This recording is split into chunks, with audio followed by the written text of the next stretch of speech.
Daraini amin. Qala Allah Ta'ala walaula izdakhalta jannataka qulta masya Allah la quwata illa billah intaroni ana aqalla minka malau wa walada. Allah Subhanahu wa ta'ala berfirman walaula, artinya halla. Jadi laula ya ulama-ulama ya menjelaskannya dengan arti halla. Imam Jalaluddin As-Suyuti dan Imam Jalaluddin Al-Mahalli mentafsirkannya dengan halla. Artinya apa? Walaula halla artinya mengapa ya tidak. Tuh. Walaula halla mengapa tidak, izdakhalta jika engkau masuk jannataka ke kebun kamu, kulta maka engkau ucapkan. Jadi kenapa kamu enggak baca seperti itu ketika kamu memasuki kebun yang indah ya. Jadi ketika kita melihat sesuatu yang ajib, yang kita heran, kita kagum, nah itu kalau bisa ucapkan kata-kata yang diajarkan sama Allah dan oleh Rasulullah.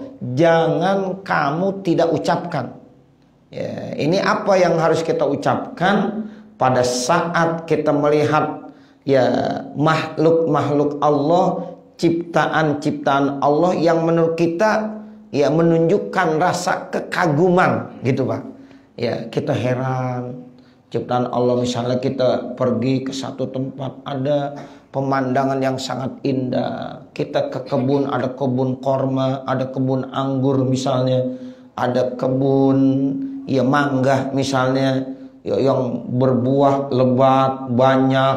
Nah itu kita kagum. Kenapa engkau tidak ucapkan pada saat kamu masuk kebun tersebut? Nah ini yang dimaksud izdakhalta, jika engkau masuk jannataka ke dalam kebun kamu ya. Jannah itu kebun. Kebun itu kan menunjukkan keindahan, indah ya. Itu biasanya pohon-pohonnya rindang berbuah, apalagi ada aliran airnya, kericik-kericikan air. Indah gak kira-kira? Indah. Makanya sorga bahasa Arabnya jannah gitu. Jadi sorga itu kan indah. Makanya dalam sorga itu dijelaskan di dalam Al-Quran ada kebun, ada mengalir air, kericikan air, itu sorga. Makanya orang-orang Arab dulu Pak pertama datang ke Indonesia, Indonesia bilang sorga gitu. Wah sorga ada di Indonesia begitu. Apalagi diajak ke puncak ya. Orang Arab kalau diajak ke puncak, wah dibilang sorga bener. Kenapa? Saat itu Arab memang gunung, padang pasir, begitu. Baru-baru aja tuh Arab sekarang udah banyak taman, pohon-pohon. Itu karena mencontoh Indonesia, karena sering datang ke Indonesia. Ya makanya sekarang dibuat banyak ya taman-taman yang indah. Kalau dia kagak tumbuh rumput, minimal rumput buatan dibuat, ya kan? Itu Masya Allah rumput di sana apa kagak disiram subur, ya. Ternyata kita lihat, ini rumputnya bukan asli, tapi cakep, ya cakep bener. Nah begitu. Kadang-kadang ada air mengalir, dibuat sedemikian rupa. Itu mencontoh ya yang ada di Indonesia. Makanya kita kalau hidup di alam Indonesia udah nggak ada yang bisa ngalahin dah. Paling enak hidup di Indonesia ya. Cuma ya kalau untuk ibadah, karena ibadah di Mekah Madinah punya nilai tersendiri, itu yang membuat kenapa hati kita nggak pernah bosan pengen ke Mekah dan Madinah. Karena memang di Mekah itu kalau kita ibadah itu hebatnya 1 berbanding 100.000 ya, 1 berbanding 100.000. Itu di tanah Mekah, tanah haram ya. Kalau di Madinah 1 berbanding 1000. Nggak ada lagi. Masjid di Indonesia banyak yang cakep-cakep, Tapi setelah kita lihat, kita apa kesimpulannya? Nggak ada yang bisa mengalahkan Masjidil Haram sama Masjid Nabawi. Ya, itu begitu. Ya, walaupun di Indonesia gitu dibangun masjid, masya Allah, cakep-cakep di Indonesia. Ya, ini yang lagi viral nih, Masjid Pangeran Zaid, ya, di Solo. Ya, kemarin saya ke sana, ya, alhamdulillah pengen ngeliat gitu. Ya, dari kalau orang ngobrol Masjid Zaid, ya kita tahu udah. Nah, begitu. Tapi kesimpulannya masih tetap Masjidil Haram sama Masjid Nabawi nggak bisa dikalahkan dengan masjid manapun juga. Ya, seperti itu. Di Bandung ada masjid yang lagi viral, masjid apa namanya? Al-Jabbar. Nah, begitu. Tapi tetap kalah dengan Masjid Nabawi, dengan Masjidil Haram. Nah, begitu. Karena Masjidil Haram itu nilai ibadah. Ya, ibadahnya kalau kita di sana 1 berbanding 100.000. Ya, makanya Bapak Saudara yang pernah ke sana, alhamdulillah. Kalau yang belum, mudah-mudahan Bapak bisa ke sana. Ya, begitu. Kita selalu berdoa sebelum kita ke tanah kusir, kalau bisa ke tanah suci dulu. Nah, begitu ya. Ya, kenapa? Karena ibadah di sana dilipat gandakan. Sementara kita butuh ibadah ganjaran pahala yang besar yang akan kita bawa pada saat nanti kita menghadap Allah Subhanahu wa Ta'ala. Nah, makanya kita kalau punya uang, udah berangkat ke Mekah, ke Madinah. Apakah itu pergi haji atau pergi umroh. Nah, seperti itu. Kenapa? Karena ini punya nilai tersendiri. Jadi kalau main hitung-hitungan, berapapun harga yang kita keluarkan untuk berangkat haji sama berangkat umroh, tidak ada nilainya dibandingkan dengan kita dapat ganjaran pahala di sana. Ya, kita baca kulhu, ya, 1 kali di sana sama seperti di sini 100.000 kali. Coba bayangkan itu. Ya, kita baca subhanallah walhamdulillah wa la ilaha illallah wallahu akbar 1 kali di sana sama di sini seperti kita baca 100.000 kali. Sekarang saya tanya Bapak Saudara, siapa yang mampu baca kulhu 100.000 kali? Nyerah kita. Siapa yang mampu baca subhanallah walhamdulillah wa la ilaha illallah wallahu akbar 100.000 kali? Ya, belum bisa kita. Berhari-hari pun kita belum sampai bisa baca kulhu sampai 100.000 kali. Ya, tapi di Masjidil Haram 1 kali kita baca sama fadilahnya seperti 100.000 kali. Itu begitu. Kita kalau sholat ya zuhur 1 kali di Masjidil Haram sama seperti di sini kita sholat zuhur 100.000 kali. Ya Allah. Begitu besar pahala yang Allah berikan. Tuh, makanya begitu ya.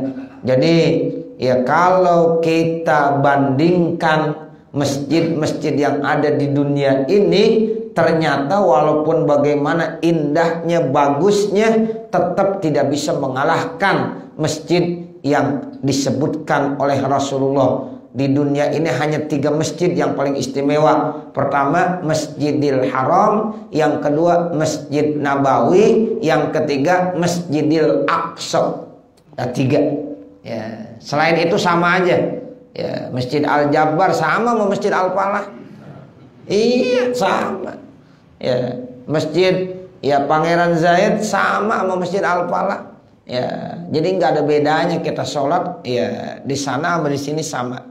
Nah, begitu. Kita ibadah ya sama musola Al-Ittihad sama. Ya, enggak dibeda-bedain. Kali kalau kita baca Quran di musola Al-Ittihad sama di Masjid ya Al-Jabbar beda, kagak, sama. Nilainya sama. Nah, seperti itu. Hanya 3 tuh. Masjidil Haram yang paling tinggi, kemudian yang kedua Masjid Nabawi, peringkat yang ketiga Masjidil Aqsa. Begitu.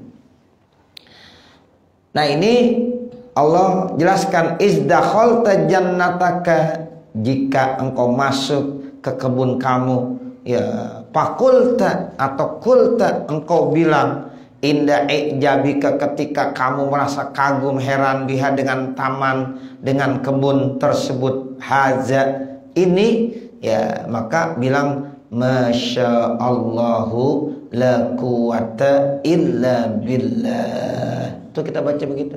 Jadi kalau kita melihat ciptaan Allah, ya ama kita kayaknya kagum kita, ya takjub kita, heran kita, ya karena keindahannya. Maka kita bilang masya Allah la quwata illa billah.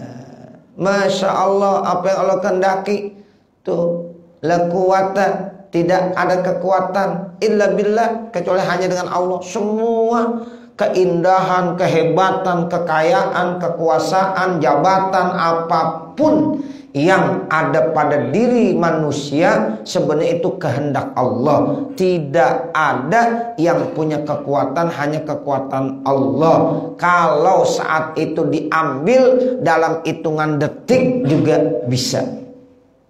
Nah, jadi kalau kita enggak bersyukur, suatu saat diambil, itu bisa terjadi dan tidak mustahil dalam hitungan detik. Ya, ada orang kaya banget, itu kalau dia tidak bersyukur Pak Saudara, ya dia enggak pernah bilang masya Allah la quwata illa billah, ya tetapi dia menyatakan ini adalah karena kemampuan saya bisa kaya seperti ini karena kehebatan saya. Ya seperti Qarun kan kaya, ya itu dibilang ini atas ya jerih payah saya berbisnis dengan cara-cara yang hebat. Ya akhirnya apa, dalam waktu yang sangat singkat, dalam hitungan detik dihancurkan sama Allah Subhanahu wa taala. Dibenamkan itu hartanya Qarun, bahkan bukan Qarun, ya bukan hartanya saja, Qarunnya pun dibenamkan ke dalam bumi ini. Tuh begitu.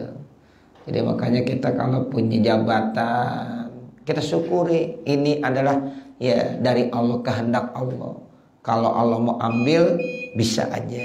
Kita punya kekayaan, kita juga bilang ini adalah kehendak dari Allah. Kalau Allah mau ambil bisa aja. Kita dalam keadaan sehat juga harus kita bersyukur kesehatan ini. Kalau Allah mau ambil gampang aja, orang lagi sehat bisa sakit.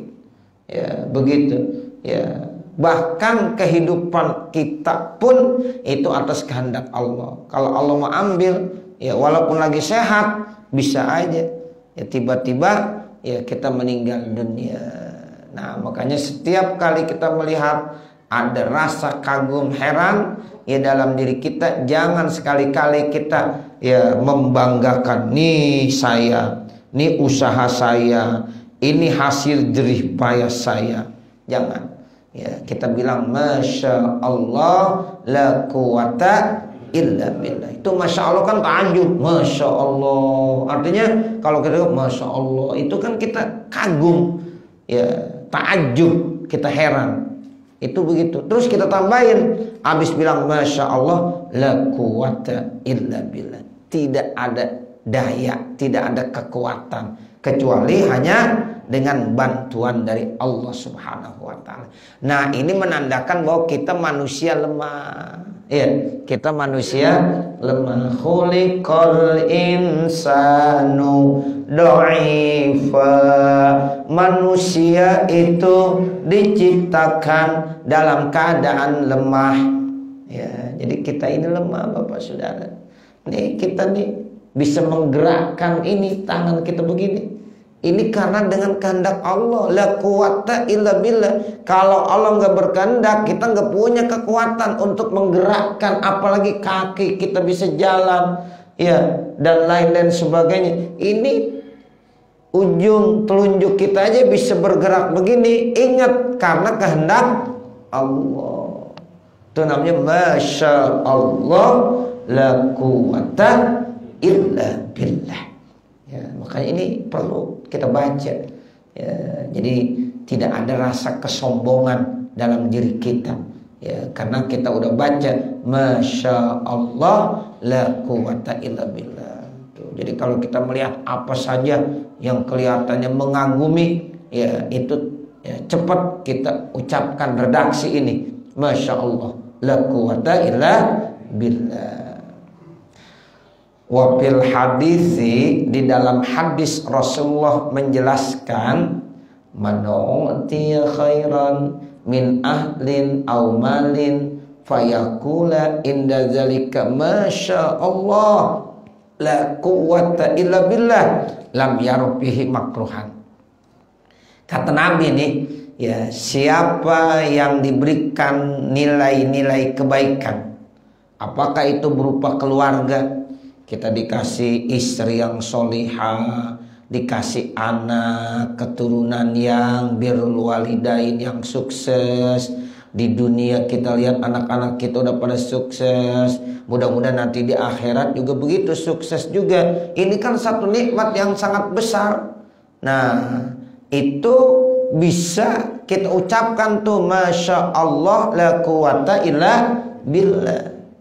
Kita kalau punya ya keturunan, anak-anak kita udah sukses pak hidupnya dunia, ya itu jangan lupa masya Allah la quwata illa billah. Ini kehendak Allah, ya, bukan karena semata-mata oh ini saya yang hebat, anak saya tuh lihat saya sudah didik udah menjadi orang semuanya. Nah, jangan begitu. Ya, tapi kata Nabi bilang masya Allah la quwata illa billah. Terus yang kedua, aumalin, atau kemudian kita dikasih harta. Wah, kita alokasi ya apa harta, banyak harta kita. Nah, itu juga sama. Ucapkan masya Allah la quwata illa billah. Nah, ini yang di dalam hadis man u'tiya khairan min ahlin aw malin, siapa yang diberikan nilai-nilai kebaikan baik berupa keluarga ataupun berupa harta, fayaqula, lalu dia ucapkan inda zalika, ketika itu masya Allah la quwata illa billah, maka diucapkan masya Allah la quwata illa billah, lam yarbihi makruhan, maka dia tidak akan melihat di dalamnya makruhan, sesuatu yang dibencinya. Tuh. Jadi insya Allah yang dilihat itu baik semuanya, nggak ada yang tidak disukainya, karena dia ingat langsung kepada Allah Subhanahu wa ta'ala. Jadi dia tidak membanggakan dirinya atas keberhasilan yang kita atau dia lihat, baik terkait dengan keluarganya maupun dengan hartanya, tetapi ini semata-mata pemberian dari Allah, kehendak dari Allah. Masya Allah la quwata illa billah. Makanya kan ya di dalam satu redaksi Allah ajarin tuh, masya Allahu kana wa ma lam yasha lam yakun. Apa yang Allah kehendaki terjadi, apa yang Allah tidak kehendaki tidak akan terjadi. Jadi semua di dunia ini tidak lepas dari kehendak Allah Subhanahu wa ta'ala. Makanya kita sebagai orang beriman harus selalu menanamkan husnuzon. Begitu ya Pak ya? Ya, kita harus menanamkan apa? Husnuzon. Apa artinya husnuzon? Ya, prasangka yang baik. Apapun yang terjadi ya dalam diri kita, keluarga kita, semuanya di dunia ini tetap kita harus husnuzon. Jangan ya macam-macam kita ngomong sama Allah. Saya udah sholat rajin banget, hidup saya masih susah aja. Allah kayaknya begitu banget dah. Nah, jangan begitu. Ya Allah, kita jangan ngatur Allah. Biarkan ridho dengan apa yang sudah Allah kasih. Ya, dan kita yakin itu yang terbaik yang Allah berikan. Sehingga jalani hidup ini dengan enjoy.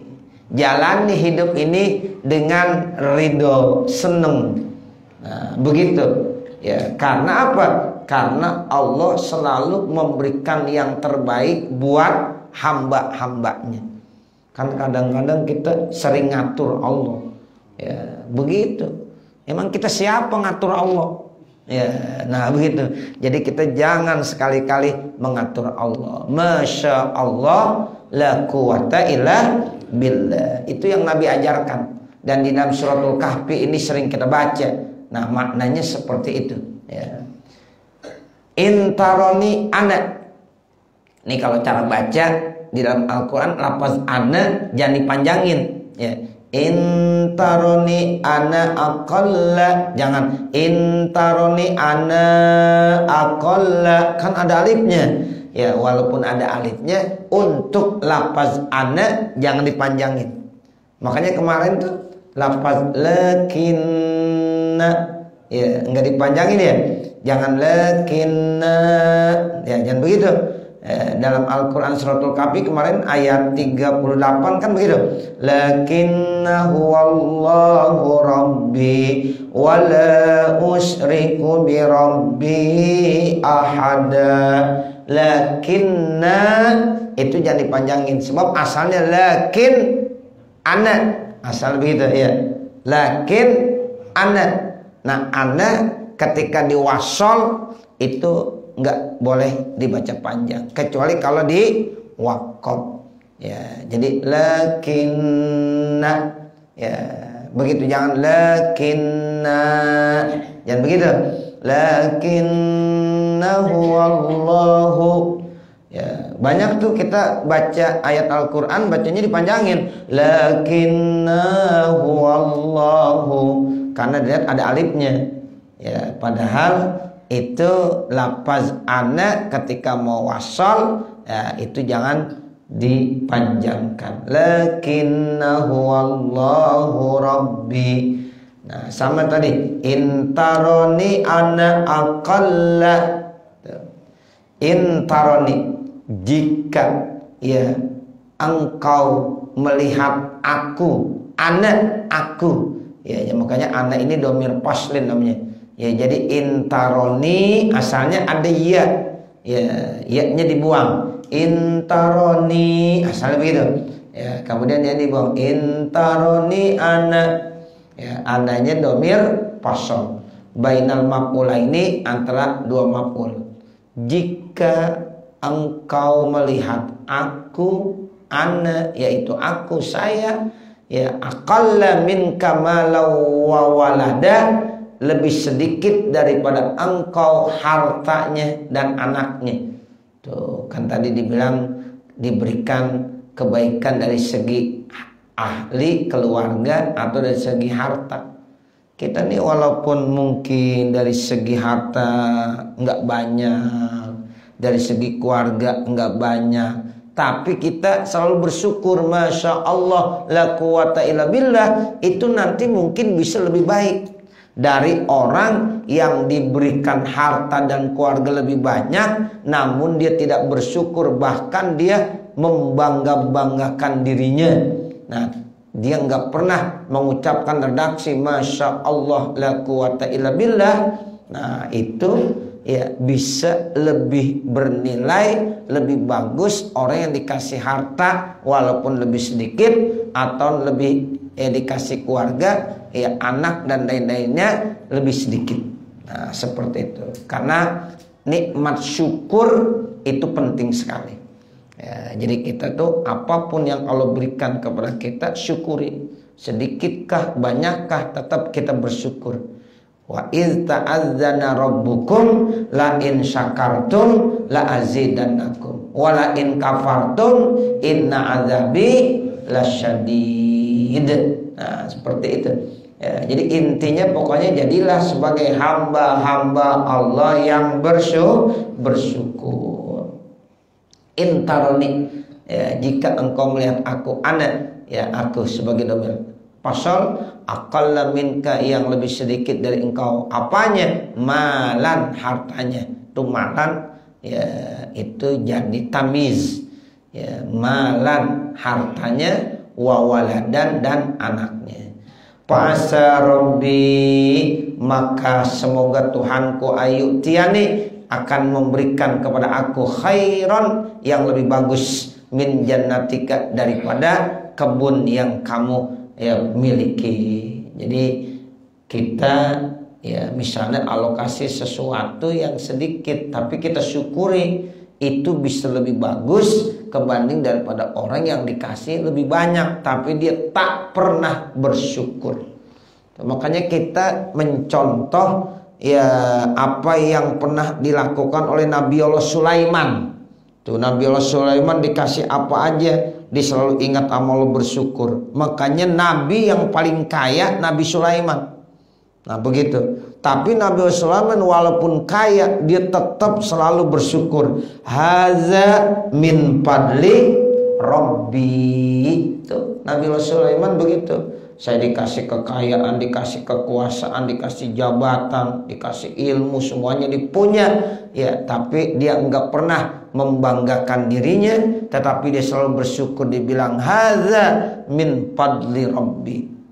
Itu insya Allah ya sosok yang terbaik manusia yang bersyukur. Ya, makanya kita disuruh bersyukur. Ya, apapun yang Allah berikan kepada kita, jangan selalu mengeluh, tetapi bersyukurlah kepada Allah. La in syakartum la azinanakum. Yakin kalau kita selalu bersyukur nanti Allah akan tambahkan. Tapi ingat, wala in kafartum, jika kamu kufur nikmat, inna adzabi lasyadid. Sungguh azabku sangat pedih. Fa'asa rabbi ayyutiani khairan min jannatika. Ini jawabus syarti, sebagai jawab syarat. Wa yursila alaiha husbanan, dan Allah akan mengirimkan ke kebun-kebun tersebut husbanan, semacam petir. Ya, husban itu jamu hasbana ay sawaik. Sawaik itu artinya petir. Ya, petir minas samai. Petir itu sumbernya dari langit. Fatus bihasai dan zalako, maka jadilah ya kebun-kebun tersebut menjadi sa'id dan zalako, tanah yang licin, yang gersang. Tuh, akhirnya bisa saja karena orang ini dikasih kekayaan berupa kebun-kebun yang bagus, tapi dia tidak bersyukur, dalam hitungan menit, dalam hitungan detik, itu akhirnya bisa berubah menjadi kebun yang tandus, yang tak mungkin menghasilkan buah. Ya, mungkin saja hama datang, hancur semuanya. Ya, nah begitu. Kenapa? Karena dia tidak pernah bersyukur kepada Allah. Ardon mulasa, ya, jadi buminya licin. Zalako itu hanya licin. Ya, la yasbutu alaihi qadamun, yang tidak mantap atasnya telapak kaki. Kita kalau jalan tuh kakinya enggak bisa mantap. Ya, licin namanya. Ya, kan begitu. Ya, tapi kalau ya kita jalan napak tapi mantep lapak kaki kita, itu namanya tanahnya nggak licin. Tapi kalau tepleset mulu, ya itu karena tanahnya apa? Licin. Itu namanya la yasbutu alaihi qadamun. Au yusbiha ma'uha ghaura, atau menjadi ya ma'uha, airnya ghauron, jadi surut. Tuh, airnya habis. Biasanya kan yang menandakan kesuburan itu ada air. Makanya rata-rata tempat yang ada airnya insya Allah subur. Ya, dulu padang pasir gersang, kenapa nggak ada air? Tapi ada sumur Zam-Zam. Gara-gara ada sumur Zam-Zam di situ, akhirnya jadi subur. Masya Allah Bapak Saudara, kalau cerita sumur Zam-Zam itu bukan pakainya digali. Ya, jadi biasanya kan orang kalau mau ya nyari mata air, gali dulu, gali baru keluar air. Kalau Zam-Zam itu air dulu baru jadi sumur.